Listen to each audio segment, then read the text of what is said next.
जंतर मंतर पर अभी भी प्रदर्शन जारी है। भारी संख्या में लोगों की मौजूदगी है। ये कहा गया कि बल प्रयोग के बाद इस आंदोलन को खत्म किया जा सकता है।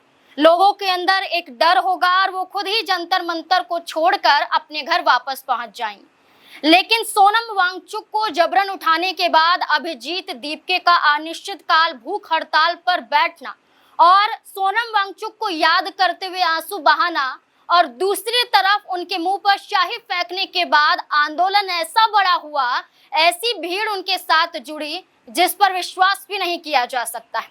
अब 20 जुलाई के लिए पूरा एक दिन का समय भी नहीं बचा है, कुछ ही घंटे बाकी हैं और 20 जुलाई की तारीख जो इस आधार पर तय की गई है कि संसद चलो मार्च निकाला जाएगा। सोनम वांगचुक अस्पताल से संदेश भेजते हैं और उनकी पत्नी इस संदेश को जनता तक पहुंचाती है और ये तक कहा जाता है कि इंतजार नहीं किया जा सकता है।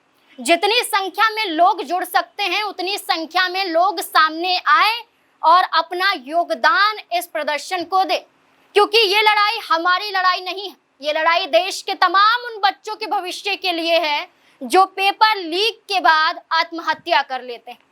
अब इस पर विपक्ष के कई बड़े चेहरे सामने आए, लेकिन विपक्ष से सिर्फ 2 दल ऐसे दिखाई दिए जो खुलकर ये कह रहे हैं कि वो संसद के अंदर ही नहीं बल्कि संसद के बाहर भी कांग्रेस जनता पार्टी और ये जो प्रदर्शन है इस पूरे प्रदर्शन का समर्थन करेंगे और इनकी हक की आवाज को संसद के अंदर भी उठाएंगे। बीती रात चंद्रशेखर आजाद जंतर मंतर पर पहुंच जाते हैं।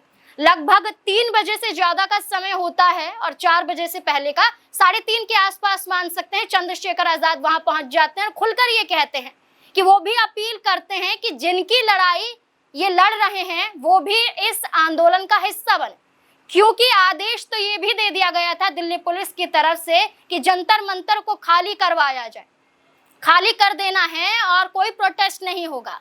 सोनम वांगचुक को भी उठा लिया जाता है।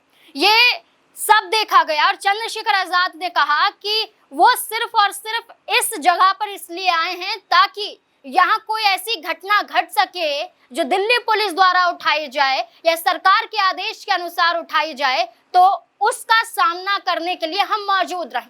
उन्होंने अपील की कि भारी संख्या में जो बच्चे हैं वो जुड़े, जिनकी लड़ाई यहाँ पर सोनम वांगचुक लड़ रहे हैं, अभिजीत दीपके लड़ रहे हैं और तमाम जनता लड़ रही है और भूख हड़ताल पर बैठे हैं।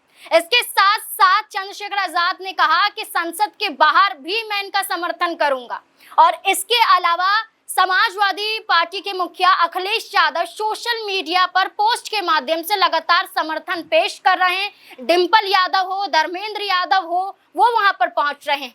लेकिन इकरा हसन भी कल जंतर मंतर पर पहुंची थी, जो कैराना से सांसद है, और इकरा हसन ने साफ तौर पर यह कह दिया कि सत्ता में बैठे अहंकारियों को शर्म आनी चाहिए।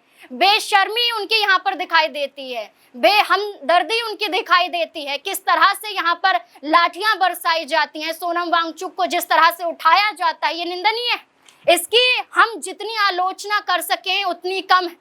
उनका खुले तौर पर यह कहना है कि किसी दल का तो नहीं पता, लेकिन हमारा दल यानी कि समाजवादी पार्टी संसद के अंदर इनकी आवाज को उठाएगा और 20 जुलाई को संसद के बाहर इनका समर्थन करेगा। 2 दलों ने खुले तौर पर तो कह दिया। अब कांग्रेस पार्टी की तरफ से भी देखना होगा कि संसद के अंदर के साथ साथ संसद के बाहर भी क्या इस प्रदर्शन को समर्थन दिया जाएगा। 20 जुलाई में अब समय ज्यादा बाकी नहीं है, देखना होगा कि और क्या कुछ देखा जाएगा, क्योंकि पूरी रणनीति यहाँ पर नजर आती है कि शांतिपूर्वक तरीके से ये कदम उठाना है। कोई भी हिंसा और कोई भी ऐसी लड़ाई नहीं लड़नी है जो ये बताए कि इस आंदोलन पर सवाल खड़े कर सके। अब देखना होगा कि 20 जुलाई को क्या होगा। आपको क्या लगता है, अपनी राय कमेंट सेक्शन में जरूर दें।